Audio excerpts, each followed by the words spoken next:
Saya akan cerita tentang argumentasi ilmiah bahwa ahli sunnah wal jamaah itu luar biasa. Saya di Jogja berteman banyak para profesor, para doktor, termasuk akademisi sosial yang mungkin pernah di mana-mana. Pernah tanya saya begini, Bapak, kenapa Anda baca kitabnya referensinya luas kok tetap NU katanya. Terus saya bilang, problemnya apa sebagai NU? Biasanya terus mereka mengutip sekian makalah. Kebetulan makalah itu provokatif dan siapapun yang baca makalah itu pasti menjadi NU. Tak jamin ya. Kalau di Jogja misalnya di satu penerbitan saya termasuk di dalamnya. Itu pernah diperbandingkan kitabnya Said Muhammad Mafahim Yajibu an Sohah dengan kitabnya Bin Bas. Judulnya Hadihi Mafahimuna. Biasanya kitab-kitab terjemahan Wahabi itu memang cukup provokatif dan dengan narasi yang memang siapapun yang nggak pernah mondok pasti tertarik. Misalnya begini, cerita bid'ah misalnya. Iyyakum wa muhdatsatil umur fa inna kulla bid'atin dhalalah wa kulla dhalalatin finnar misalnya gitu. Wa kulla muhdatsatin bid'ah wa kulla bid'atin dhalalah wa kulla dhalalatin finnar. Ada yang baca wa kullu bid'atin dhalalah wa kullu dhalalatin finnar. Terus beliau meneruskannya begini, kata Bin Bas. Hadza huwa Rasulullah.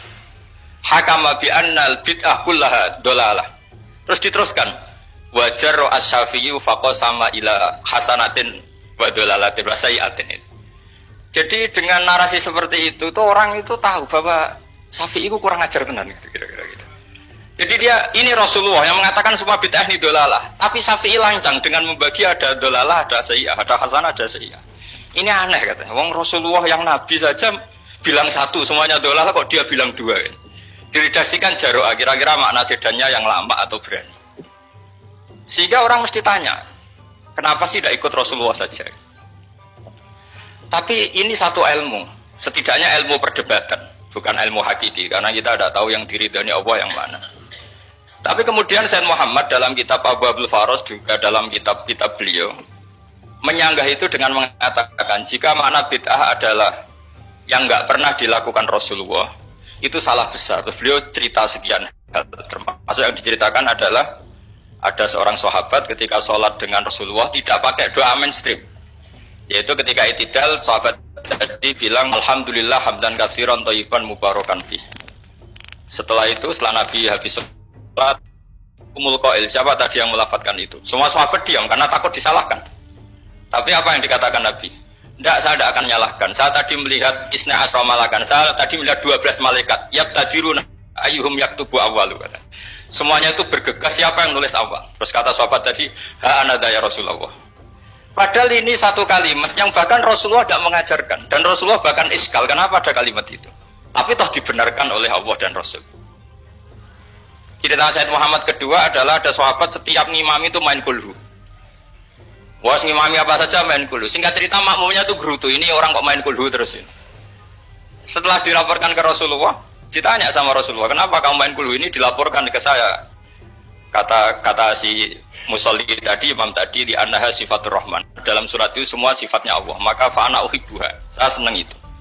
Apa kata Rasulullah? Saya disuruh bilang Allah ke kamu bahwa Allah mencintai kamu karena kamu mencintai kulhu. Terus keterusan sampai sekarang itu orang-orang NU baca kulhu terus itu. Karena sekali baca idza samsu kuwirat mesti keponting gitu. Tapi artinya itu dibenarkan Rasulullah min ghairi sabqi ta'limin minhu, tanpa ada pelajaran dari beliau. Runtuhlah teori bid'ah bahwa bid'ah adalah semua yang nggak pernah dilakukan Nabi, diajarkan Nabi. Nyatanya beberapa kali Nabi membenarkan sesuatu yang belum pernah diajarkan oleh beliau. Masalahnya adalah tidak semua orang baca kitabnya Said Muhammad atau baca tidak paham. Nah, sementara kitab Hadihi Mafahimuna itu diterbitkan secara masif oleh pemerintahan Arab Saudi dan ada terjemahnya lagi, sehingga yang nggak bisa Arabnya bisa terjemahnya. Dengan narasi tadi bahwa Imam Syafi'i dibenturkan Rasulullah itu kan pasti kalah. Redaksinya itu jaro'ah itu wani pakai hamzah. Kedua, saya ingin cerita dan saya tidak bosan-bosan cerita ini sampai mati, saya tidak akan bosan-bosan. Ada kemandirian al-hujjatul balighah dalam diri kita sebagai ahli sunnah. Begini misalnya, kalimat la ilaha illallah adalah kalimat yang orang kafir 80 tahun saja kalau melafadzkan itu menjadi soro mukminan.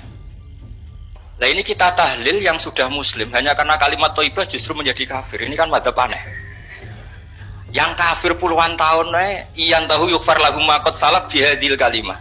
Ini kita karena tahlilan sampai nyekel patok menjadi kafir juga karena la ilaha illallah. Ini aneh. Jadi kalimatun sing yakunu bihal kafiru musliman jadi kalimatun yakunul mu'minu biha kafirun. Ini kan kaidah yang aneh. Nah, saya ingin kalau ahli sunnah yang seperti ini sudah mandiri, sudah sehat, ya baguslah seperti itu. Terus yang terakhir, kenapa ditambahi an-nahdiyah? Ya seperti yang dikatakan moderator tadi. Di terminologi internasional itu kalau ahli sunnah pokoknya yang tidak sabus sahabat ahli sunnah. Sehingga Wahabi, Muhammadiyah, Ikhwan semuanya ahli sunnah wal jamaah. Karena kalau di media internasional asal tidak Syiah itu ahli sunnah. Hanya itu saja perbandingannya. Kalau ikramus sahabat ya ahli sunnah, kalau sabus sahabat ya Syiah. Problemnya adalah kita tidak ikut kelompok besar ahli sunnah yang mainstream di internasional karena mereka anti wasilah, anti tahlil. Sehingga terus Indonesia bilang ditambahi ahli sunnah wal jamaah an-nahdiyah. Yang kira-kira mungkin Gus Yofur dan kawan-kawan nambahin Nusantara gitu.